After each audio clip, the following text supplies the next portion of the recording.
연령별로 사람들을 모아 3분의 시간을 시계 없이 감각만으로 알아맞히게 한 실험이 있었습니다. 20대 참여자들은 3분을 거의 정확히 맞힌 반면 60대 이상의 참여자들은 약 3분 40초 이상이 지나서야 3분이 지난 것 같다고 했죠.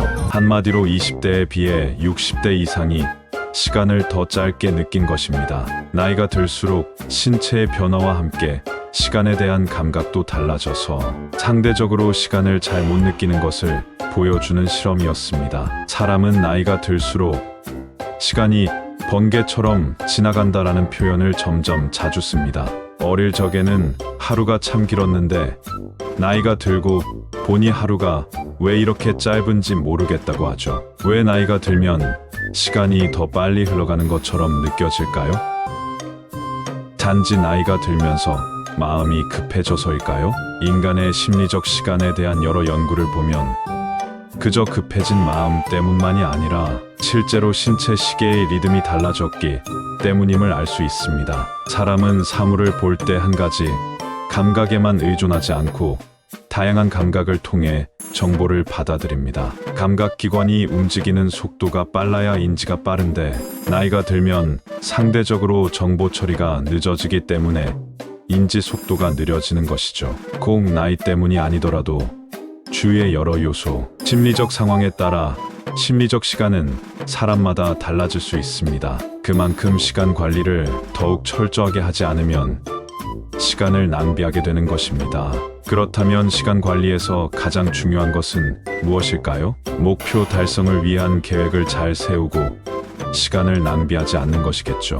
그동안 공학, 사회학, 경영학, 경제학 등 다양한 학문에서는 시간을 효율적으로 사용하는 방법을 제시했습니다. 그만큼 시간 관리는 학문의 계통을 넘나드는 문제인 것이죠. 예를 들어 일의 내용에 따라 능률이 올라가거나 떨어지는 시간대가 있습니다. 단기 기억과 계산 능력, 집중력이 필요한 일은 체온이 높은 저녁에 하는 것이 효과적입니다.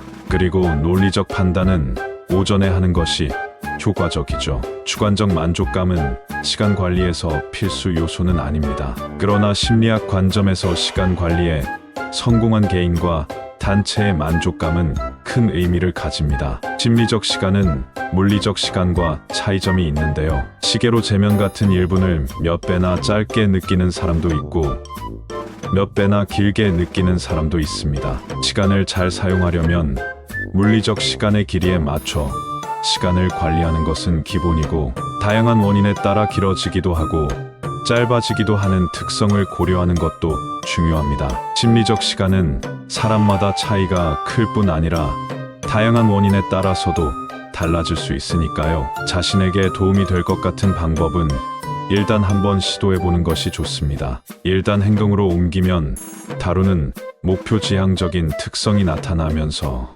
일에 대해 더 적극적으로 변하고 의욕도 커질 것입니다. 즐거움 또한 당연히 커지겠죠. 막상 해보니 생각보다 쉬웠다.